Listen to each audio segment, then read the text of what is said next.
ఇప్పుడు 2019 ముందల ఈ మీమ్స్ ముందల ఆంధ్ర రాష్ట్ర ప్రజలకి లోకేష్ అనే వాడు ఉన్నాడని చాలా మందికి తెలియదు. ఈ మీమ్స్ వల్ల నేను పాపులర్ అయిపోయా, for good or bad. They made me popular. And then covid Brahmani made sure I lost weight. దెబ్బకి I lost 30 kgs. And public are seeing a new personality. And see, end of the day, circumstances, experiences shape all of us. Correct?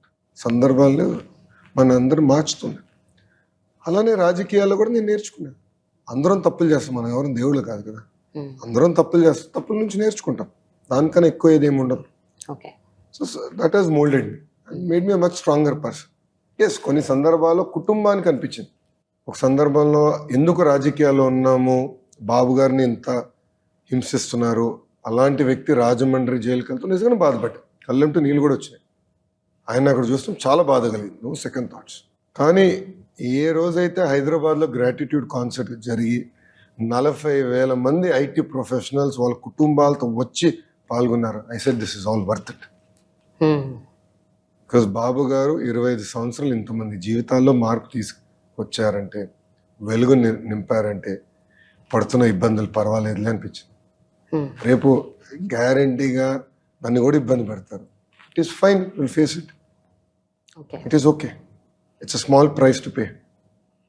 But ఏళ్ల తరబడి especially మీ అమ్మగారు వాళ్ళ నాన్నగారు NT Ramarao గారిని చూశారు, చంద్రబాబు నాయుడు గారిని చూశారు, ఇప్పుడు మిమ్మల్ని చూస్తున్నారు. పాపం ఆవిడ she must be going through hell lot of trauma inside, seeing so many of her family suffering like this because of all this. What does she సే అండి? అంటే ఒకే ఒక్క సంఘటన అమ్మని చాలా ఇబ్బంది పెట్టింది, బాబు గారి అరెస్ట్, నాన్నగారి arrest. Personally it had huge impact on her, even on her health. Definitely mood her. అంటే అమ్మని అవమానించినప్పుడు డెఫినెట్గా 1 month పట్టింది కోలుకునేదానికి. శాసనసభ సాక్షి అవమానించినప్పుడు 1 నెల పట్టింది కోలుకునేదానికి. మరి దాని తర్వాత ఈ అరెస్ట్ మటుకు ఏంటిది, ఏం తప్పు చేయని వ్యక్తికి ఇది అవుతాయేంటి. అండ్ ప్రతి ములాఖాత్కి వెళ్ళేది అమ్మ, ఒక్క ములాఖాత్ కూడా మిస్ అవ్వాలి. ప్రతి ములాఖాత్కి వెళ్ళేది, ఏం మాట్లాడేది కాదు. She wanted just to see him, she wanted to make sure he strong. So definitely it disturbed her. But padayatra అంటే ప్రజల్లో తిరుగుతాం, ఇది అమ్మ ఎప్పుడు చెప్తారు, ఇంకా తిరగాలి, వెళ్ళాలి, నేర్చుకోవాలి, తెలుసుకోవాలి, సమస్యలకు అవగాహన రావాలి. హైదరాబాద్లో పుట్టి పెరిగావు, వాస్తవాలు నువ్వు తెలుసుకోవాలి, గ్రౌండ్ రియాలిటీలు తెలుసుకోవాలి, ఎల్లు ఫీల్డ్కి ఇంకా తెలుసుకో, ఏం పర్వాలేదు. సో అమ్మ ఎప్పుడు నువ్వు చేయొద్దు, లేదు ఇంట్లో ఉండు, నీకెందుకు కష్టాలు అమ్మ ఎప్పుడు అన్న. నేను ఒకే పిల్లోడిని, కానీ ఎప్పుడు అట్లా నన్ను పెంచలే.